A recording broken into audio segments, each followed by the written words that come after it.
Hello dears, welcome back to my channel. আজকের recipe কলা পাতায় মাছ রান্না বা কলা পাতায় মাছ ভাজা।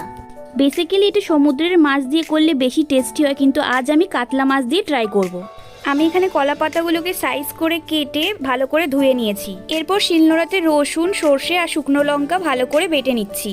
মাছটাকে ম্যারিনেট করার জন্য ব্যবহার করছি হলুদ গুঁড়ো, কাশ্মীরি লঙ্কার গুঁড়ো, লবণ, কাঁচা লঙ্কার পেস্ট আর মশলা বাটা আর সামান্য একটু সর্ষের তেল। মাছটাকে মেখে আধ ঘন্টা ম্যারিনেট করার জন্য রেখে দেবো। একটা চাটুর ওপর কলা পাতা সাজিয়ে তার মধ্যে তেল দিয়ে মাছগুলোকে সাজিয়ে দেবো। বেঁচে যাওয়া মশলার মধ্যে আলু দিয়ে মাখিয়ে সেটাকে পাতার মাঝখানে এইভাবে সাজিয়ে দিতে হবে। নিচের পিঠটা রান্না হয়ে গেছে, এরপর উল্টো দিকের পিঠটা রান্না করতে হবে। তো দেখো, তোমরা এই প্রসেসে আস্তে আস্তে মাছটাকে উল্টে দিতে পারবে। উল্টে দিয়েছি আর দেখো নিচের পিঠটা কি সুন্দরভাবে রান্না হয়ে গেছে। এরপর আরেক পিঠ ভেজে নেবো আর একটু সর্ষের তেল দিয়ে দেবো।